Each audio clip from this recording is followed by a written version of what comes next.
تو اس نے گاڑی بدل لیا ہے، موبائل بدل لیا ہے، فلانی چیز اس نے لے لیا، میرا خیال نہیں رکھا۔ بھئی مثلاً آپ کا کیا خیال رکھنا چاہیے تھا؟ نہیں، اس نے موبائل لیا ہے 3 لاکھ کا، تو آپ کا خیال ہے کہ میرا یہ خیال رکھتا کہ 1.5 کا مجھے لے دیتا، 1.5 کا وہ یہ لے لیتا۔ یہ مطالبہ غلط ہے شریعت میں۔ آپ کے جو ذمے، اس کی ذمہ داریاں جہاں تک بنتی ہیں وہاں تک تو وہ ادا کرے گا۔ دیکھیں نا، شریعت اسلامیہ بڑا پیار کرتی ہے بندے کے ساتھ، تو کھرب پتی بندے پر بھی شریعت نے یہ نہیں قدغن لگائی کہ تو کھرب پتی ہے تو اس طرح کر 40% زکوٰۃ دے، یہ نہیں کہا۔ لاکھ پتی بھی 2.5% ہی دے گا اور ارب کھرب پتی بھی 2.5% ہی دے گا۔ اگر اس کے دل میں وسعت اللہ نے پیدا کیا تو وہ لوگوں کا خیال کرے۔ تو حقوق العباد کے معاملے میں بعض تو ہمارے مطالبات ہیں جو مطالبے ہی سرے سے درست نہیں، سرے سے ٹھیک نہیں، لیکن جو بعض اوقات ہمارے وجود سے، لہجے سے، آنے جانے سے ٹھیس پہنچ جاتی ہے۔ میں پرسنلی بعض چیزوں کو نوٹ کرتا ہوں اور مجھے ان کا بڑا خیال رہتا ہے۔ میں محسوس کرتا ہوں کہ نہ چاہتے ہوئے بھی ہمارے رویے سے بعض لوگوں کو تکلیف ہوتی ہے، نہ چاہتے ہوئے۔ تو حقوق العباد کے مسئلے میں ہم زیادہ کمزور ہو جاتے ہیں۔ آج یہ سوچنا ہے کہ وہ جو میری ذمہ داریاں ہیں، جو شریعت نے، دین نے، اسلام نے، اور کچھ میں نے خود کہیں شاگرد بن کر، کہیں ارادت مند بن کر، کسی جماعت کا ممبر بن کر، کسی مسجد کی ذمہ داری لے کر، کسی ویلفیئر کام کی ذمہ داری لے کر، کسی غریب کی ذمہ داری لے کر، کسی مزدور کی ذمہ داری لے کر، جو میں نے اپنے اوپر خود چیزیں ضروری قرار دے لی ہیں، میں ان میں کہاں تک کامیاب ہو سکا ہوں؟ اپنی ذمہ داریوں کا حضرت معاویہ بن خدیج رضی اللہ تعالیٰ عنہ ایک صحابی ہیں، وہ فرماتے ہیں کہ مجھے حضرت عمر نے کہیں بھیجا تھا جہاد کے لیے، تو میں وہ کامیابی کی خبر لے کر دوپہر کو لوٹا۔ تو عرب شریف کے اندر چونکہ گرمی زیادہ ہوتی ہے، میں نے مناسب نہیں سمجھا کہ میں حضرت عمر کو دوپہر کو جگا کے خبر دوں کہ حضور بے فکر ہو جائیں، اللہ نے کامیابی دے دی۔ میں نے شام ہونے کا انتظار کیا، یہ ان کے اچھے اخلاق کی علامت، اعلیٰ ظرفی کی بات بتا رہے ہیں۔ کہتے میں نے شام ہونے کا انتظار کیا، مغرب کے وقت یا عصر کے وقت میری ملاقات ہوئی، تو میں نے حضرت عمر سے کہا کہ حضور الحمدللہ اللہ نے کامیابی دے دی، جس مہم پہ آپ نے بھیجا تھا وہ اللہ کے فضل سے اس مہم سے کامیابی ہو گئی۔ تو حضرت عمر فرمانے لگے دیر سے کیوں آئے؟ مجھے تو امید تھی کہ تم سرے دوپہر آ جاؤ گے۔ میں نے کہا حضور میں دوپہر کو ہی گیا تھا، دوپہر کو ہی گیا تھا، پر سوچا کہ آپ آرام میں ہوں گے۔ کیا جواب ہے، اور کیا اس جواب کے اندر بہت سارے لوگوں کی ترجمانی ہے۔ حضرت عمر فرمانے لگے آرام کرتا تھا میں، پر وہ دور گزر گیا، اب تم دوپہر کی بات کرتے ہو، اب تو رات کو بھی کم ملتا ہے۔ وہ تھا ایک دور، اب جب اپنے ذمے خود ذمہ داریاں زیادہ لے لی، اب کیا پتا کہ کوئی کہاں سے چل پڑا ہے تجھے ملنے کو۔ وہ دور گزر گیا جب تو سوتا تھا، من چاہی زندگی بتاتا تھا، اب تو نے خود یہ فیصلہ کیا ہے، اب تو میں بھائی تم دوپہر کی بات کرتے ہو، میں تو رات کو بھی گشت کرتا ہوں۔ یہ کوئی ضرورت مند تو نہیں، کوئی حاجت مند تو نہیں۔ تو جو ہمارے ذمہ داریاں ہیں ان میں نازک حد تک، امام بہقی روایت لائے ہیں، ایک صحابی تھے جو حضور کو ہنسایا کرتے تھے، حضور کو ہنساتے تھے، نبی پاک کو بڑے پیارے تھے۔ اس طرح کے بھی کچھ بندے ہونے چاہیے، اس طرح کے بھی کچھ بندے۔ صحابہ کرام علیہم رضوان فرماتے ہیں جب حضور غم امت میں پریشان ہوتے تھے تو ہم منتظر ہوتے تھے کہ کبھی وہ ہنسانے والا آ جائے نا، 2-4 باتیں ایسی کر جائے نا ہنسانے والی، تو معاملہ ٹھیک ہو جائے۔ کچھ لوگ ایسے ہوتے ہیں جن کو دیکھ کے ہی چہرے پر تازگی آ جاتی، مثل تعویذ ہوتے ہیں نا کچھ لوگ، وہ جب بھی ملتے ہیں شفا ہوتی ہے۔ تو یہ حضور کے پاس بیٹھے ہوئے تھے اور ہنسانے والی گفتگو کر رہے تھے، تو نبی پاک بھی ان سے باتیں کرنے لگے۔ تو بات کرتے کرتے نا حضور نے انگلی ان کی طرف بڑھائی، تو ان کے وجود کو انگلی لگ گئی۔ ایک تو وہ روایت ہے نا کہ صفیں سیدھی کراتے وقت حضور تیر کے ساتھ صفیں سیدھی کرا رہے تھے، تو ایک صحابی کے پیٹ میں لگ گیا، انگلی لگ گئی۔ عجیب دیوانے ہیں، کہنے لگے آپ نے مجھے تکلیف دی ہے، معاذ اللہ، انگلی چبھو دی، میں نے تو بدلہ لینا ہے۔ ہمارے ہاں مسئلہ یہ بن گیا ہے کہ کوئی بڑا آدمی بھی اپنے آپ کو قانون کے حوالے نہیں کرتا۔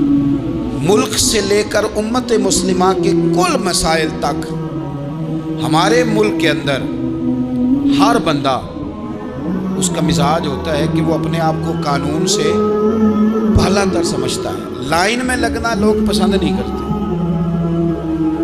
یہ ایک بہت بڑا مسئلہ ہے۔ حضور صلی اللہ علیہ وسلم کی انگلی لگ گئی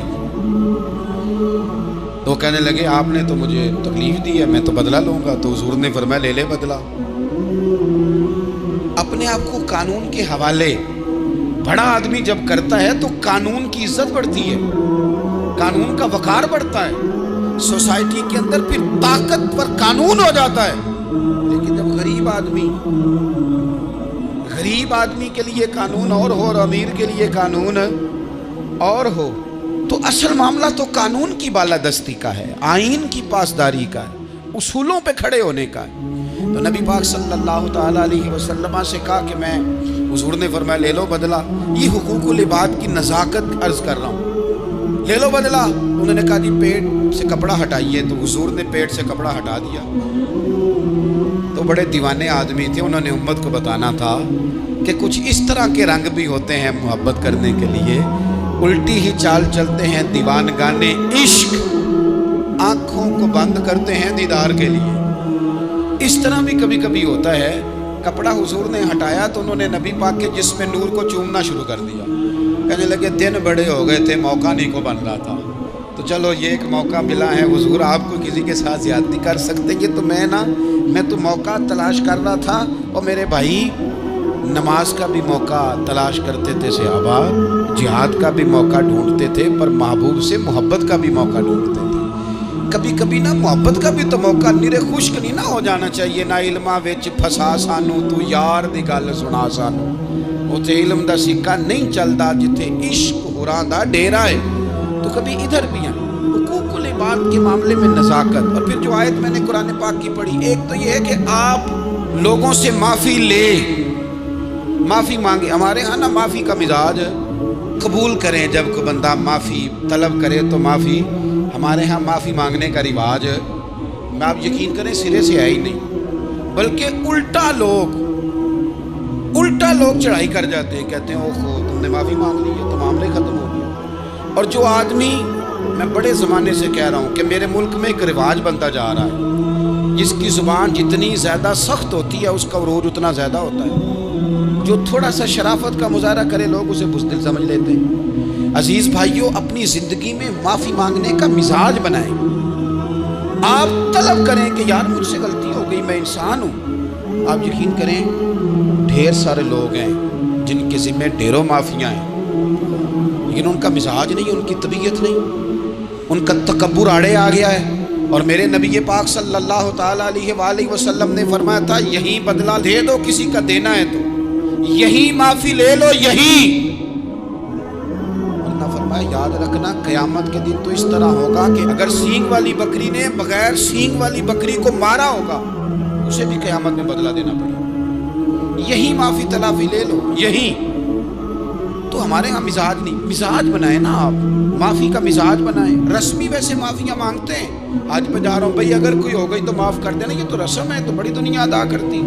آپ کو پتہ ہے کہاں آپ کو معافی لینی ہے، تو جہاں جہاں اس طرح کے معاملات ہیں وہاں آپ کلیئر کریں۔ صحیح بخاری میں حدیث ہے حضرت ابو ذر غفاری سے، جب کسی نے کہا کہ آپ نے اسی طرح کے کپڑے خود پہنے ہیں جس طرح کے آپ کے غلام نے پہنے، یہ کیا معاملہ ہے؟ تو فرمانے لگے، اعلانیہ خود بتانے لگے، فرمانے لگے مجھ سے ایک دفعہ غلطی ہو گئی تھی، میں نے ایک غلام کو جھڑک دیا تھا، تو نبی پاک نے مجھے تنبیہ فرمائی، تو میں نے اس غلام سے معافی بھی مانگی، اور اس دن سے لے کر آج تک میں جس طرح کا خود لباس پہنتا ہوں اسی طرح کا اپنے غلام کو پہناتا ہوں۔ تو وہ خود بیان کر رہے ہیں، وہ لوگ اظہار کر رہے ہیں کہ ہم نے یہاں نبی پاک علیہ الصلوۃ والسلام کے تنبیہ کرنے پر ہم نے اپنے غلام سے، خادم سے یا کسی غلام سے معافی مانگی۔ تو معافی مانگنے سے بندے کا قد کبھی چھوٹا ہوتا ہے؟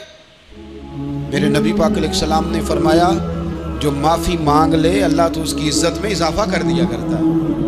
تو اس لیے ایک تو جہاں یہ معاملہ ہے وہاں، اور دوسری جو آیت میں نے تلاوت کی اس میں اللہ کہتا ہے کہ غصہ پی بھی جاؤ، معافی مانگو بھی اور معاف کر بھی دو۔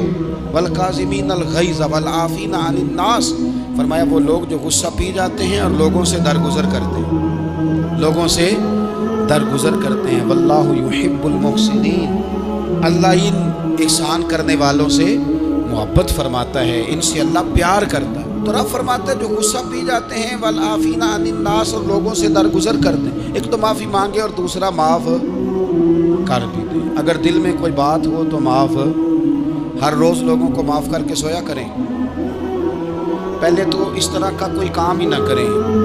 ایک شخص نے جملہ کہا تھا، لکھا تھا، کمال لکھا تھا، اس نے کہا تھا کبھی ایسا کوئی کام نہ کرنا کہ کوئی تمہاری وجہ سے جا کے رب کے سامنے رونا شروع کر دے۔ ایسا کوئی کام نہ کرنا کہ کوئی بندہ تمہاری شکایتیں اللہ رسول کو لگائے، اس طرح کا کبھی کام نہ کرنا کہ وہ تڑپ اٹھے اور کہے اب تمہارا شکوہ میں نے وہیں کرنا۔ کچھ لوگوں کی شکایتیں کرنی پڑتی ہیں، اللہ رسول کی بارگاہ میں بھی، اپنے مشائخ کی بارگاہ میں کر دیتے ہیں بعض اوقات انسان، وہ بے بسی کے عالم میں کرے یا بہت زیادہ تکلیف اسے سہنی پڑے تو تب کرے، ہو جاتا ہے۔ تو ایک تو ایسا کریں نا، اور کوشش کریں لوگوں کو معاف کر دیں، اپنے دل سے چیزیں نکال دیں۔